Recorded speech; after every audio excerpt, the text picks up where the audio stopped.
মা বাবা জোরপূর্বক বিয়ে দিয়ে দিল আমাকে বোবা ছেলের সাথে। আজ আমার বাসর রাত, তাই নববধূ সেজে বসে আছে বাসর ঘরে। কিছুক্ষণ পর আমার স্বামী রুমে প্রবেশ করে আমার সামনে এসে বসে। সে কথা বলতে পারে না, তাই চুপচাপ বসে আছে। হঠাৎ যা করলো তার জন্য আমি সত্যি প্রস্তুত ছিলাম না। কল্পনাও করিনি এমন কিছু হবে। আমার নাম নুসরাত জাহান মালা। সবাই আমাকে মালা বলেই ডাকে। ফ্যামিলিতে মা বাবা, দুই ভাই আর আমি। বড় ভাই চট্টগ্রাম চাকরি করে। ভাইয়া বিয়ে করেছেন আজ প্রায় 2 বছর হলো। ছোট ভাই সে আমার ছোট, মাদ্রাসায় পড়ে। আমি ক্লাস 5 পর্যন্ত পড়ে ছেড়ে দিয়েছি। স্কুল যেতে ভালো লাগে না, তাই তার জন্য মা বাবা আমাকে খুব বকেছে, এমনকি মেরেছেও, কিন্তু তাতেও কাজ হয়নি। আমি যাব না তো ব্যাস, সারাদিন চাচাতো ফুফাতো বোনদের সাথে ঘুরে বেড়াই। এটাই আমার কাজ। আমার বয়স 16 বছর, গায়ে ভরা যৌবন। আমি দেখতে শ্যামলা, তবে আকর্ষণীয় চেহারার অধিকারিণী। কয়েক মিনিট তাকিয়ে থাকলে যে কেউ মায়ায় পড়ে যায়। ভালোই দিন যাচ্ছিল, কিন্তু হঠাৎ প্রেম নামক শব্দটা আমার জীবনে এসে সবকিছু ওলটপালট করে দিল। সবার কাছে আদরের পাত্রী থেকে ঘৃণার পাত্রী হয়ে গেলাম। সেই কারণেই মা বাবা আমাকে বিয়ে দেবে বলে সিদ্ধান্ত নিল। তাদের চোখে আমি অন্যায় করেছি, তাই শাস্তি স্বরূপ আমার বিয়ে একটা বোবা ছেলের সাথে ঠিক করলো। ওইদিকে যার জন্য আমার এই সর্বনাশ, সে এখন আমার থেকে মুখ ফিরিয়ে নিয়েছে। বিশ্বাস উঠে গেছে ভালোবাসা থেকে। জীবনের সবচেয়ে বড় ভুল হলো আমি তাকে বিশ্বাস করেছি। তাকে বিশ্বাস করে সব উজাড় করে দিয়েছি। আমার বলতে আমার মাঝে কিছুই নেই। মা বাবা তাড়াহুড়ো করে বিয়ের তারিখ ঠিক করে। আগামী শুক্রবার আমার বিয়ে। অনিচ্ছা সত্ত্বেও আমাকে এই বিয়ে করতে হবে। এদিকে ভালোবাসার ধোঁকা খেয়ে আমার হৃদয় খণ্ড বিখণ্ড হয়ে গেছে। তার উপর জোরপূর্বক বিয়ে। আমি আর পারছি না, কি করব? কেউ বুঝতে চাইছে না আমার দুঃখ। বাড়ির সবাই বিয়ের আয়োজন নিয়ে ব্যস্ত। আমার দিকে কারোর খেয়াল নেই। দেখতে দেখতে বিয়ের দিন চলে এলো। কাল গায়ে হলুদ গিয়েছে, আজ বিয়ে। সবাই ধুমধামের সাথে অনুষ্ঠান পালন করছে, কিন্তু আমার মুখে খুশির লেশ মাত্র নেই। চোখ দিয়ে টপ টপ করে জল গড়িয়ে পড়ছে। অসহায় লাগছে নিজেকে। আজ আমার আপনজন সব পর হয়ে গেছে। আমার স্বামীর নাম মোহাম্মদ মনির ইসলাম। দেখতে হ্যান্ডসাম, ভদ্র। শুধু সমস্যা একটাই, সে বোবা, কথা বলতে পারে না। ফ্যামিলিতে মা বাবা, 3 ভাই আর 1 বোন। আমার স্বামী মেঝো।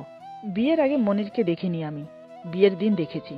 সে খুব খুশি তার বিয়ে হচ্ছে। হাতের ইশারা করে অনেক কথা বুঝিয়ে বলছে। সেটা দেখে আমার ফ্যামিলির মাঝে অনেকজন লুকিয়ে লুকিয়ে হাসছে। কেউ কেউ এটাও বলছে, এই বোবা ছেলের সাথে মালা কিভাবে সংসার করবে? কোথাও গেলে ওর মান সম্মান থাকবে? আরো নানান রকমের কথা। আমি শুনেও না শোনার ভান করে রইলাম। বিয়েতে কোনো সমস্যা হলো না। সবকিছু শেষ করে বিদায় নিয়ে শ্বশুরবাড়ি চলে এলাম। আমার সাথে আমার বড় ভাবি এসেছে। সে আমাকে ক্রমশ সান্ত্বনা দিয়ে যাচ্ছে, নতুন করে শুরু করার উৎসাহ দিয়ে যাচ্ছে। এই বাড়িতে আসার পর দেখলাম দলে দলে এসে আমাকে দেখে যাচ্ছে। বোবা ছেলে কেমন মেয়ে বিয়ে করেছে সেটাই দেখছে। এদিকে মনির খুব এক্সাইটেড। আমাকে বিয়ে করে ও যেন স্বর্গ হাতে পেল। ওকে দেখলে সেটাই বোঝা যাচ্ছে। সবাই বলল আজ আমাদেরকে বাসর ঘরে দেবে, তাই ফুল দিয়ে রুম সাজাচ্ছে। অনেক অনেক স্বপ্ন ছিল এই বাসর রাত নিয়ে, কিন্তু যাকে নিয়ে স্বপ্ন দেখেছি সেই নেই। তার জায়গায় অন্য কেউর সাথে বাসর করতে হবে ভাবতেই মনের মাঝে কেমন যেন করে উঠছে। অনেকক্ষণ ধরে বসে আছি বাসর সাজানো রুমে, মনে মনে এইসব ভাবছি। হঠাৎ দরজা খোলার শব্দে ভাবনায় ছেদ পড়ল। দেখে মনির রুমে প্রবেশ করে দরজা বন্ধ করে দিল। তারপর ধীরে ধীরে আমার সামনে এসে বসে। সে বলতে না পারলেও কিন্তু শুনতে পায়। আমার ঘুমটা সরিয়ে হাসি মুখে হাতের ইশারা করে দেখায়, তোমাকে অপূর্ব লাগছে, চোখ সরাতে পারছি না। এই বিয়েতে তুমি খুশি তো? আমি বোবা, কথা বলতে পারি না। এটার জন্য নিশ্চয়ই তোমার মনে কষ্ট। যা হয়ে গেছে তা বদলাতে পারবো না হয়তো, কিন্তু কথা দিচ্ছি সারা জীবন তোমাকে আগলে রাখবো ভালোবাসা দিয়ে। আমি শুধু হাঁ হয়ে তাকিয়ে আছি, কারণ ওর ইশারা বুঝতে পারছি না। আমি বললাম, আপনি কি বলছেন? আমি বুঝতে পারছি না। এটা শুনে ওর নিত্যদিনের সঙ্গী নোটবুক আর পেন নিয়ে লিখতে শুরু করে। খুব নিখুঁতভাবে ওর মনের কথাগুলো সাজিয়ে লিখে আমাকে দিল। আমি পরে ওর দিকে তাকিয়ে আছি। বোবা হলেও মনের লেখাপড়া জানে। মনির জন্মগত বোবা না, 12 বছর বয়সে টাইফয়েড জ্বর হওয়ার কারণে বোবা হয়ে গেছে। ডাক্তার বলেছে ভালোভাবে চিকিৎসা করলে ও ভালো হয়ে যাবে। লেখাটা পড়ে খুব খারাপ লাগলো। ওর প্রশ্নের কোনো উত্তর নেই আমার কাছে, তাই বললাম রাত অনেক হয়েছে, ঘুমিয়ে পড়ুন। মনির আমার মনের অবস্থা বুঝতে পেরে আবার নোটবুকে লিখতে শুরু করে। আমি শুধু তাকিয়ে দেখছি। লেখা শেষ করে আমাকে দেয়। আমি পড়তে শুরু করি। আমি জানি তোমার মত ছিল না এই বিয়েতে, সেটা তোমার মুখ দেখে বুঝতে পারছি। তোমার ভারী মুখ দেখে আমার ভয় হচ্ছে কোথাও এমনটা না তো তুমি আমাকে ছেড়ে চলে যাবে। আমি বোবা হওয়ার পর থেকে আমার কোনো বন্ধু নেই, কারণ আমি কথা বলতে পারি না। তাই বোবা হলেও আমি মানুষ। আমারও জীবন সঙ্গী হিসেবে কাউকে চাই। আমি তোমাকে ভালোবাসি। আমাকে ছেড়ে যেও না। প্লিজ, তোমার দুটো পায়ে পড়ে। লেখা পরে করুণ দৃষ্টিতে তাকাই ওর দিকে, দেখি ওর চোখে পানি। হঠাৎ আমার পা জড়িয়ে ধরে ফুপিয়ে কেঁদে ওঠে। আমি আশ্চর্য হয়ে গেলাম ওর কাণ্ড দেখে, ছোট বাচ্চার মতো কান্না করছে। আমি বললাম, কি করছেন আপনি? আমার পা ছাড়ুন। মনির ইশারাতে বলে, আগে বলো তুমি আমাকে ছেড়ে যাবে না। আমি বললাম, আমি কথা দিচ্ছি আপনাকে ছেড়ে কোথাও যাব না, এবার অন্তত পাটা ছাড়ুন। মনির আমার পা ছেড়ে দেয়। আমি বললাম, আমাকে কেন পাপীর ভাগিদার বানাচ্ছেন? আমার পা ছুঁয়ে আর কখনো এমন করবেন না। মনির মাথা নেড়ে ঠিক আছে সম্মতি জানায়। আমি বললাম, দেখুন, আমাকে একটু সময় দিন নিজেকে স্বাভাবিক করতে। মনির ইশারা করে বলে ওকে।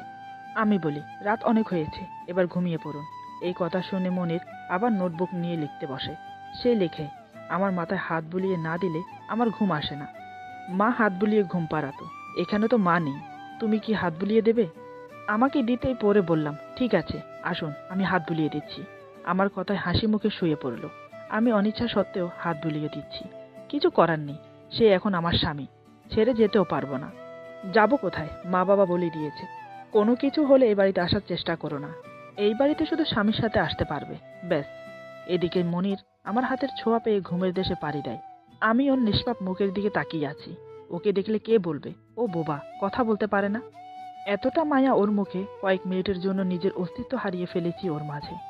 ওর মাঝেই নিজেকে খুঁজে বেড়াচ্ছি। কিছুক্ষণ পর সম্বিত ফিরতেই বুঝতে পারলাম কল্পনায় হারিয়ে গেছি। বাস্তব ততটা সহজ না, একজনকে ভুলে অন্য আরেকজনকে মনে জায়গা দেওয়া। আর ভাবতে পারছি না, রাত অনেক হয়েছে। মাঝে পেলেও রেখে অন্য পাশে শুয়ে পড়লাম।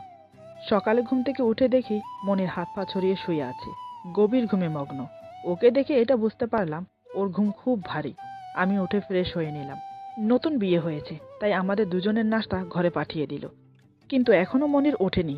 11টা বেজে গেছে, তাই আমি বাধ্য হয়ে ওকে ডাকি, এই যে শুনছেন? সকাল 11টা বাজে, উঠবেন না? কিন্তু না, কয়েকবার ডাকাতেও কাজ হলো না। তারপর গায়ে হালকা একটা ধাক্কা দিয়ে ডাকতেই কাজ হলো। মনির চোখ খুলে আমাকে দেখে অবাক, ঝটপট উঠে বসে। আমি বললাম, 11টা বাজে, ফ্রেশ হয়ে আসুন, নাস্তা করবেন। মনির ইশারাতে আমাকে বলল, তুমি নাস্তা করেছো? সম্পূর্ণ ইশারা না বুঝলেও মাঝে মাঝে একটু বুঝি। আমি বললাম, না, আপনার জন্য ওয়েট করছি। মনির কানে ধরে ইশারা করে, ভুল হয়ে গেছে, সরি। আমি বললাম, কোনো ব্যাপার না, নাস্তা ঠান্ডা হয়ে যাচ্ছে, আপনি ফ্রেশ হয়ে আসুন তাড়াতাড়ি। মনির দেরি না করে ওয়াশরুমে চলে গেল। কিছুক্ষণ পর ফ্রেশ হয়ে আসে। এরপর একসাথে নাস্তা খেতে বসি। মনির প্রথমে রুটির সাথে মাংসের টুকরো নিয়ে আমার মুখের সামনে ধরে, ইশারাতে বলে খেতে। আমি প্রথমে আপত্তি জানাই, কিন্তু মনির শোনার পাত্র না, মুখের সামনে ধরেই আছে। কি করব, না খেয়ে উপায় নেই। রুটির টুকরো মুখে নিতেই মনিরের মুখে হাসি ফুটল। হাসলে ওকে আরো অপূর্ব লাগে, চোখে মুখে জুতি ফুটে ওঠে, অদ্ভুত এক আকর্ষণ বিরাজ করে ওর মুখে। চোখ সরিয়ে নেওয়ার কার সাধ? আমারও সেই একই হাল, অপলক দৃষ্টিতে ওর দিকে তাকিয়ে আছি। আমাকে ওভাবে তাকিয়ে থাকতে দেখে মনির আমার হাতের উপর হাত রেখে ইশারা করে খেতে। আমি লজ্জা পেয়ে মাথা নিচু করে নিলাম, চুপচাপ নাস্তা করে নিলাম। নাস্তা খাওয়া শেষ হলে মনির ঝুটা প্লেটগুলো নিয়ে যায় রান্নাঘরে। বড়ভাবে জিজ্ঞেস করে, বউ কেমন, পছন্দ হয়েছে? মনির ইশারাতে বুঝিয়ে দিল, আমার বউ অনেক সুন্দর, খুব ভালো, আমার পছন্দ হয়েছে, এর জন্য তোমাদেরকে অনেক ধন্যবাদ। ভাবি বলে, এখন নতুন নতুন বিয়ে হয়েছে, বাইরে বেশি যাওয়ার দরকার নেই, বউয়ের পাশে থেকে তার মন জয় করার চেষ্টা করো। মনির ঠিক আছে বলে রুমে চলে এলো। আমাকে গম্ভীর হয়ে বসে থাকতে দেখে ইশারাতে বলে, তোমাকে হাসলে খুব সুন্দর লাগে। আমি মনে মনে ভাবলাম, আমি কখন যে মন খুলে হেসেছি নিজেরই মনে নেই। মনির কখন দেখলো আমি হাসতে? আমি বললাম, আমি তো আপনার সামনে কখনো হাসিনি, তাহলে কিভাবে বুঝলেন আমার হাসি খুব সুন্দর? মনির বুকে হাত রেখে ইশারাতে বলে, তোমাকে মন থেকে ভালোবাসি, তোমাকে নিয়ে কল্পনা করি, সেই কল্পনাতে তোমার হাসি মুখটা ভেসে ওঠে, তাই বুঝতে পারি তুমি হাসলে কতটা সুন্দর। এখন গম্ভীর হয়ে না থেকে তুমি প্রাণ খুলে হাসো, আমি মন ভরে দেখব। ওর ইশারার অঙ্গভঙ্গিমা দেখে এমনিতে আমার হাসি চলে এলো। আমাকে হাসতে দেখে মনির খুব খুশি হলো, কিন্তু সে এটা বুঝতে পারলো না আমি কেন হাসছি। একটা কথা মনে আসতে হঠাৎ হাসি থেমে গেল আমার, সাথে সাথে মন বলে উঠল, নিশ্চয়ই ওর কথা বোঝানোর ভঙ্গিমা দেখে সকলে ওকে নিয়ে হাসে, যেমন আমি হাসছি। আমার খুব খারাপ লাগলো ওর জন্য, এমনকি নিজের প্রতি ঘৃণা হলো। মনে মনে বললাম, আমার হাসা উচিত হয়নি। হঠাৎ আমার মুখ মলিন হয়ে গেছে দেখে মনের ইশারাতে বলে, কি হয়েছে, তোমাকে মলিন দেখাচ্ছে কেন? আমি বললাম, কিছু না। এই নিয়ে আমাদের মাঝে অনেক কথা হলো। ওর সাথে কথা বলে সারাদিন কেটে গেল আমার। এই একদিনে এটা বুঝতে পারলাম মনির গল্প করতে খুব ভালোবাসে। রাতে ঘুমোতে এসে কাল রাতের মতো আজও মাথায় হাত বুলিয়ে দেওয়ার জন্য বলছে। কি আর করার, হাত বুলিয়ে দিলাম ওর মাথায়। কাল অন্যদিকে ফিরে শুয়েছিল, কিন্তু আজ আমার দিকে ফিরে শুয়েছে। চোখ বন্ধ করে শুয়ে আছে। আমি হাত বুলিয়ে দিচ্ছি, কিন্তু আমার নজর বারবার ওর মুখের দিকে চলে যাচ্ছে। কি অদ্ভুত মায়া, যেটা আমাকে আকর্ষণ করছে। মনির একটু একটু করে আমার কাছে আসতে থাকে। এভাবে চলতে থাকে। প্রতিদিন একটু একটু করে দুজন দুজনের প্রতি দুর্বল হতে থাকি। মনির এমন একটা মানুষ যার কাছে পৃথিবীর সবকিছুই হার মানবে। মানুষকে খুব সহজে আপন করে ফেলে। আমাকেও আপন করতে দেরি হলো না। ওর অবুঝ মন, মাসুম চেহারা, সরল হৃদয় ধীরে ধীরে আমাকে গ্রাস করছে। আমিও ক্রমশ ওর প্রতি দুর্বল হয়ে পড়ছি। আজ প্রায় 2 মাস হলো আমাদের বিয়ে হয়েছে। মনির আমার সাথে অনেক সময় কাটায়। রাতে আকাশের চাঁদ দেখে দুজন মিলে বসে। মনির আমার কোলে মাথা রেখে শুয়ে থাকে আর হাত দিয়ে এদিক ওদিক ইশারা করে দেখায়। মনির কথা বলতে না পারলে কি হবে, একটু একটু শব্দ মুখ থেকে বের হয়, তাতে বোঝা যায় মা বাবাকে ডাকছে। ওই শব্দে গানের সুর ধরে, যত শুনি তত শুনতে মন চায়। গলার কণ্ঠ খুবই সুন্দর মনিরের। যদি আজ কথা বলতে পারতো তাহলে হয়তো অনেক কিছু করতে পারতো। ধীরে ধীরে ওর প্রতি ভালোবাসা জন্মালো আমার মনে। ওকে পেয়ে অতীত ভুলতে শুরু করেছি আমি। এখন অনেকটা বুঝতে পারি মনিরের ইশারা। এখন আর নোটবুকে লিখতে হয় না। মাঝে মাঝে আমাকে বলে, তোমার ভালোবাসা কবে পাবো, আর কতদিন অপেক্ষা করব। কিন্তু আমি তো প্রকাশ করে বলতে পারছি না আমি ওকে ভালোবাসি। একদিন রাতে ঘুমিয়ে আছি দুজন। মধ্যরাতে খুব বৃষ্টি হচ্ছে। বৃষ্টির সাথে সাথে বাতাস বইছে। ঘরময় ঠান্ডা বিরাজমান। দুজন গভীর ঘুমে মগ্ন। বৃষ্টি কখন শুরু হলো বুঝতেই পারেনি। হঠাৎ মনিরের ঘুম ভেঙে যায়। সচরাচর ওর ঘুম ভাঙে না। আজ হঠাৎ বৃষ্টির শব্দে ওর ঘুম ভেঙে গেল। মনির বুঝতে পারে আমি গভীর ঘুমে, কিন্তু আজ ওর খুব ইচ্ছে করছে আমাকে বুকে নিতে, আমাকে একটু আদর করতে। প্রতিদিন যে ইচ্ছে করে না এমনটা কিন্তু নয়, তারপরও নিজেকে কন্ট্রোল করে রাখে।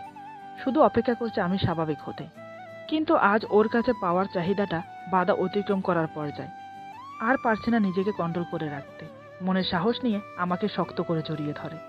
জড়িয়ে ধরার সাথে সাথে ওর মাঝে আদর করার প্রবল ইচ্ছে জাগলো। জড়িয়ে ধরা অবস্থায় আমাকে কিস করছে। আমার ঠোঁট দুটোর সাথে ওর ঠোঁট মিশিয়ে পরম তৃপ্তিতে পিপাসা নিবারণ করছে। ওর উত্তেজনার গরম নিঃশ্বাস আমার মুখে পড়ছে। আমার ঘুম ভেঙে গেল। ততক্ষণে মনির খুব উত্তেজিত হয়ে আছে। ইশারাতে কিছু বোঝাবে আমাকে, সেই হুঁশটুকু পর্যন্ত নেই। আমার ঠোঁট তখনও ওর দখলে। আমি জেগে গেছি দেখেও কোনো প্রতিক্রিয়া করল না। সে মনের আনন্দে আমাকে আদর করে যাচ্ছে। আমিও যে মনে মনে ওকে কামনা করি, সেটা আজ না চাইতেই পেয়ে গেলাম। এতক্ষণ ওর আদর পেয়ে আমিও উত্তেজিত হয়ে উঠি। চোখ বন্ধ করে পরম তৃপ্তিতে ওকে জড়িয়ে ধরি। সেদিন সব বাধা ভুলে গিয়ে একে অপরকে উজাড় করে দিলাম। ওর ভালোবাসার প্রতিটা ছো আমাকে পাগল করে দিচ্ছে। ভালোবাসার সুখ মনে হয় এমনই হয়, এক সময় মনের সঙ্গমে লিপ্ত হয়। ওর চাহিদা নিবারণ করে। অনেকক্ষণ পর ক্লান্ত হয়ে আমার পাশে শুয়ে পড়ে। সারা রাত আমাকে বুকে জড়িয়ে রাখে। যৌন তৃষ্ণা মেটাতে রাতে একে অপরকে উজাড় করে দিয়েছি। কিন্তু সকাল হতে আমার কাছে লজ্জা লাগছে ওর সামনে যেতে। মনিরের আগে আমি ঘুম থেকে উঠে যাই। ফ্রেশ হয়ে বাড়ির অন্যান্য কাজে হাত লাগাই। মনিরের ঘুম ভাঙে প্রায় 10টার দিকে। ঘুম ভাঙতে কালকে রাতের কথা মনে পড়ে গেল। মনে মনে খুব খুশি। আনন্দের সহিত কালকে রাতে না বলা কথাগুলো নোটবুকে খুব সুন্দর করে সাজিয়ে লেখে আমার জন্য। তারপর ফ্রেশ হতে ওয়াশরুমে চলে যায়। ভাবি আমাকে বলে, কিরে, মনির তো এখনো ওঠেনি, তুই গিয়ে ডাক দিয়ে আয়। আমার যে লজ্জা করছে ওর সামনে যেতে, সেটা বলতে পারছি না। তারপরও বাধ্য হয়ে গেলাম। গিয়ে দেখি মনির রুমে নেই। আমার জন্য নোটবুকে কি যেন লিখে রেখেছে টেবিলের উপর। সেটা হাতে নিয়ে পড়তে শুরু করি। প্রিয়তমা, কাল তোমার ভালোবাসা পেয়ে সত্যি আমি ধন্য। তার চেয়ে বেশি ধন্য তোমাকে বউ হিসেবে পেয়ে। মাঝে মাঝে মনে হয় আমি কল্পনাতে বাস করি, কিন্তু না, বাস্তবে তুমি আছো। তোমার ভালোবাসা আমাকে আরো জানান দিয়ে যায়। তুমি আমাকে কখনো ছেড়ে যাবে না, সত্যি বলছি। আমি তোমাকে কখনো কষ্ট দেব না, এই বিশ্বাসটুকু রেখো। আই লাভ ইউ মালা। আমি তোমাকে সত্যি ভালোবাসি। লেখাগুলো আমি একটু জোরে জোরে পড়ছি। পড়তে পড়তে এতটাই মগ্ন হয়ে গেছি, মনির কখন যে পিছনে এসে দাঁড়িয়েছে বুঝতেই পারিনি। হঠাৎ আমাকে জড়িয়ে ধরে পিছন থেকে, তারপর আমাকে কিস করতে থাকে।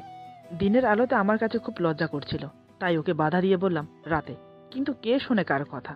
মনির আমাকে আদর করতে করতে খাটে শুইয়ে দিল। বুঝতে পারলাম সঙ্গমের নেশা মাথায় চাগার দিয়ে উঠেছে, বাধা দিলেও শুনবে না। তাই হাল ছেড়ে দিলাম। মনির পরিতৃপ্তির হাসি দিয়ে আমাকে আদর করতে থাকে। সত্যি ভালোবাসা অন্ধ, কখন যে কাকে ভালো লেগে যায় বলা যায় না। মালার ক্ষেত্রেও তাই হলো। মনির বোবা, তারপরও তার ভালোবাসার কাছে মালাকে হার মানতে হলো। সুখে শান্তিতে দুজনে সংসার করছে। এটা একটি বাস্তব ঘটনা। ঘটনাটি কুমিল্লা জেলায় ঘটেছে। যার ঘটনা আপনাদের সাথে শেয়ার করলাম সে আমার নিকট আত্মীয়, এক প্রকার বলা যায় আমার বেস্ট ফ্রেন্ড, তার চেয়েও বেশি। এই ঘটনা এখানে সমাপ্ত না, এখানে টুইস্ট আছে। মালার জীবনের মর্মান্তিক প্রেমের ঘটনা যদি শুনতে চান তাহলে কমেন্টে জানাবেন। এটা তো বিয়ের শুরুর ঘটনা, আপনাদেরকে জানালাম। বিয়ের পরেও অন্যরকম একটা টুইস্ট আছে। জানতে হলে পাশে থাকুন, কমেন্টে জানান। গল্পটি এখানে সমাপ্ত। আশা করি গল্পটি আপনাদের ভালো লাগবে। যদি ভালো লাগে তাহলে লাইক, কমেন্ট এবং সাবস্ক্রাইব করে আমাদের পাশে থাকুন। সবাই ভালো থাকুন। আল্লাহ হাফেজ।